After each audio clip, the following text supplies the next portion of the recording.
Assalamualaikum warahmatullahi wabarakatuh. Waalaikumsalam warahmatullahi wabarakatuh.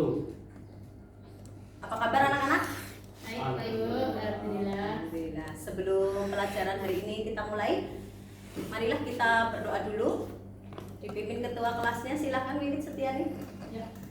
Siap, gerak. Doa, selesai. Selesai. Ya, alhamdulillah, semoga dengan berdoa tersebut kegiatan pembelajaran pada siang hari ini dapat berjalan dengan lancar.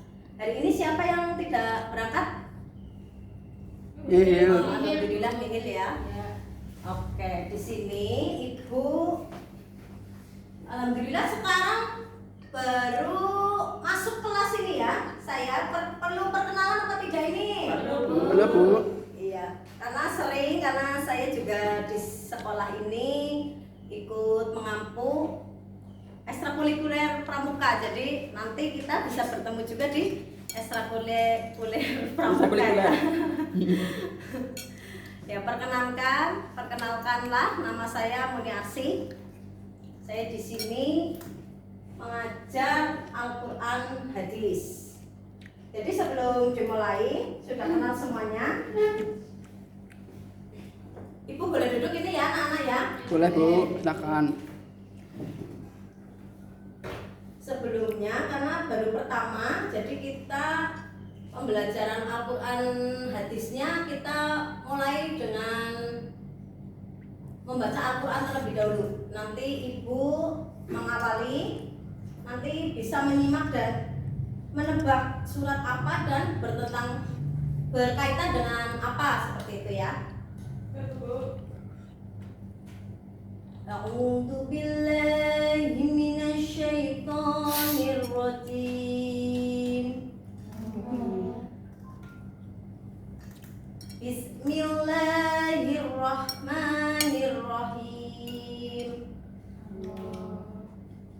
Subhanalladzi asra bi'abdihi lailan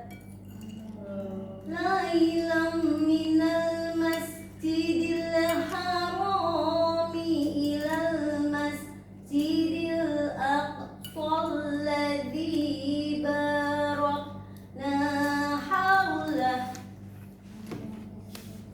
barakna haulahu linuriyahu min ayatina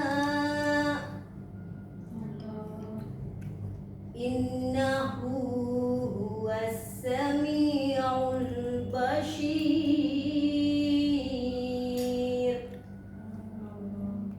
Shadaqallahul azim. Iya, bertepatan dengan bulan kemarin kita masuk di bulan Rajab, tentunya memperingati hari Isra Mi'raj. Jadi adalah surat Al-Isra ayat 1 ya. Di sini artinya ya, Maha Suci Allah yang telah memperjalankan hambanya pada malam hari dari Masjidil Haram ke Masjidil Aqsa yang telah kami berkahi sekelilingnya, agar kami memperlihatkan kepadanya sebagian tanda-tanda kebesaran kami, dan sesungguhnya Dia Maha mendengar lagi Maha melihat. Jadi dengan diawali pembacaan ayat suci Al-Qur'an tersebut, nah nanti kita akan memperdalam lagi, mempelajari lebih dalam. Jadi Al-Qur'an diturunkan itu untuk apa sih? Tujuannya untuk apa sih bagi kita umat manusia yang ada di bumi ini? Jadi mari kita belajar bersama tentang tujuan dan fungsi Al-Qur'an. Coba untuk Fuad, coba perhatikan, jangan ngobrol sendiri yang di belakang ya. Ya, itu Mas Fuad sama Mas Yasir. Tujuan dan fungsi Al-Qur'an.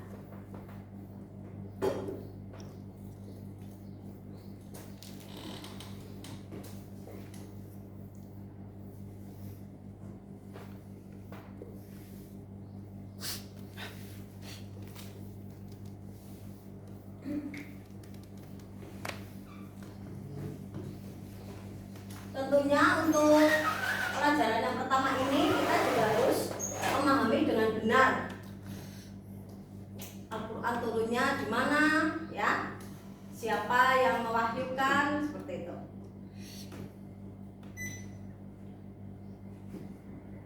Di rumah apakah ada yang tidak membuka ataupun membaca Al-Quran setelah sholat? Bahkan kalau di pengajian ya, setiap habis maghrib, kalau anak-anak ini kan udah kenaikan di MA, pastinya ada kegiatan untuk pemudanya ya.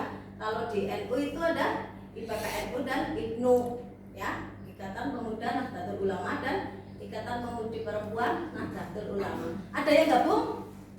Tahap gabung ya? Iya. Jadi teruskan ya untuk berjihad bersama memperjuangkan Nahdlatul Ulama di sini. Jadi Ibu akan jelaskan tujuan dan fungsi Al-Quran. Nah, sebelum kita ke pokok permasalahannya, di sini kita ambil untuk kedudukan Al-Quran terlebih dahulu, yaitu petunjuk bagi manusia. Petunjuk bagi manusia, kenapa manusia yang harus benar-benar memahami bahwa kita harus mempelajari Al-Quran? Ya karena menjadi petunjuk supaya kita hidup ini terarah. Ya, jadi kita apabila mengikuti petunjuk yang ada di Al-Quran, pastinya hidup kita akan benar dan insya Allah kita akan masuk ke surganya Allah. Allahumma amin. Dan kita sebagai generasi penerus, anak-anak madrasah aliyah ini harus benar-benar mempelajari. Kemudian yang kedua sebagai sumber hukum Islam. Sudah tahu ya teman-teman untuk sumber hukum Islam? Ada Al-Quran, kemudian ada 4 ya? Apalagi hadis, ijma dan Qiyas. Tapi kita mempelajari Al-Quran karena kedudukannya yang tertinggi.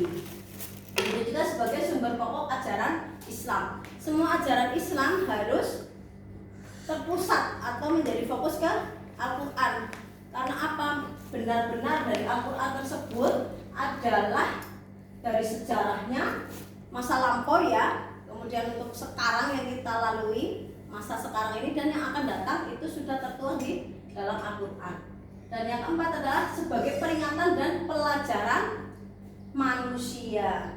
Jadi kita sebagai manusia di dalam Al-Quran sudah banyak yang tertuang ayat-ayat yang memperingatkan kita sebagai bahan pembelajaran kita untuk lebih baik lagi.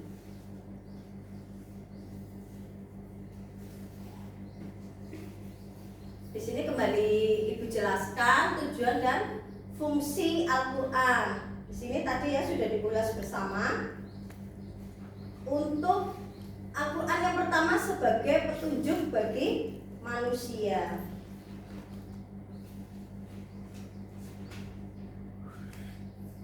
Sebagai petunjuk berarti untuk Al-Quran itu adalah petunjuk dan rahmatul lil alamin untuk kita supaya hidup kita menjadi lebih baik dan terarah, gitu ya. Kemudian Al-Quran juga sebagai sumber pokok ajaran Islam sudah dijelaskan tadi ya, ada Al-Quran, ada Al-Hadis, ada Ijma dan Qiyas. Nanti kita bahas di pertemuan selanjutnya. Dan di sini Al-Quran sebagai peringatan dan pembelajaran bagi manusia. Anak-anak sendiri di sini sudah mengetahui ya untuk musibah terbesar pada saat ini ya, apa ya? Ya kita menyebutkan itu sih bahasa Arabnya ya, tapi lebih tepatnya ke COVID-19 gitu ya. Nah di sini berarti Al-Quran sebagai peringatan dan pembelajaran bagi manusia. Virus ini juga sudah ada di Al-Quran, Masya Allah ya. Iya, Bu. Jadi sudah ada dan Ibu kebetulan sudah membawa Al-Qurannya di sini. Ini ada di surat Al-Ahzab ayat 33. Nanti Ibu bacakan, tolong diperhatikan ya. A'udzu billahi minasyaitonir rajim. Bismillahirrahmanirrahim. Waqarna fi buyutikunna wa la tabarrajna tabarrujal jahiliyah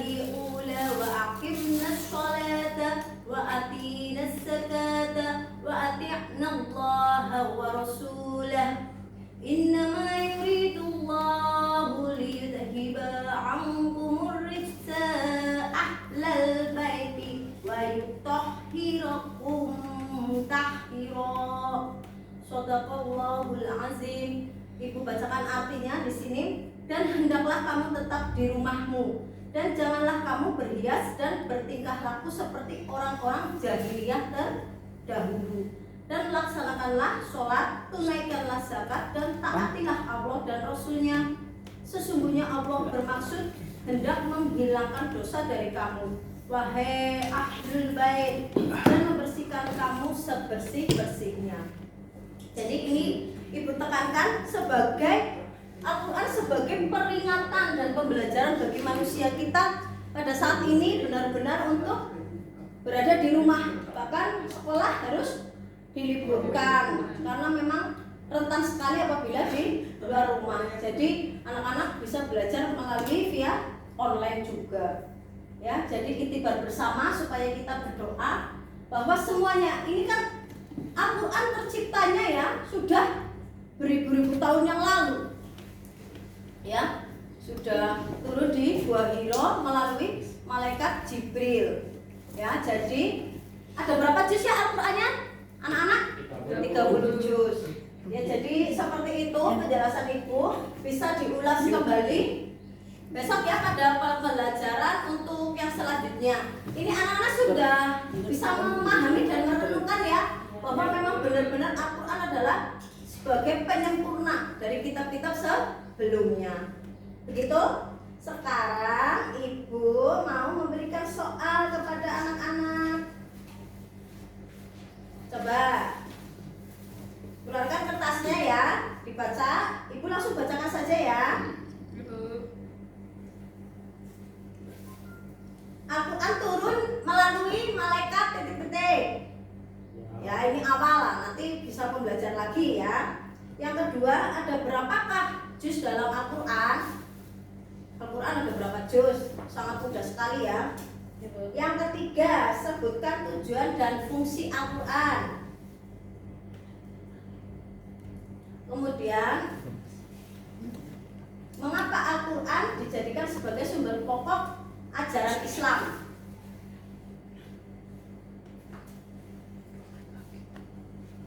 Ya, sudah selesai ya? Ya. Yang pertama, Al-Quran turun melalui malaikat Jibril. Betul? Ya, alhamdulillah. Yang kedua, ada berapa juz dalam Al-Quran? Berapa, Wahab? Jawabannya?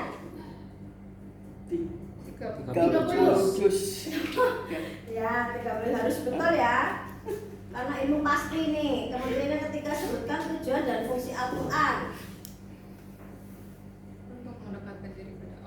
Mendekatkan diri kepada Allah, ya, sebagai pedoman hidup kita di kehidupan sehari-hari.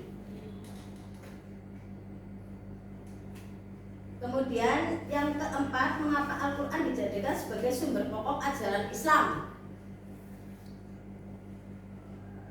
Di sini jawabannya tolong dicocokkan, karena Al-Quran adalah mutlak kebenarannya, ya, dan paling sempurna. Tuh. Untuk yang betul semua. Oh ya, 3. Alhamdulillah. Yang 8, 2. Yang 6, 1 ya. Baik, karena berangkat semua. Terima kasih. Nanti Ibu beri hadiah untuk yang nilai 10, ada pulpen 3 ya. Jadi kesimpulannya di sini, kita sebagai Al-Quran, Al-Quran sebagai sumber pokok kita. Dan untuk pelajaran selanjutnya kita akan membahas tentang hadis. Demikian dari Ibu. Wassalamualaikum warahmatullahi wabarakatuh. Waalaikumsalam.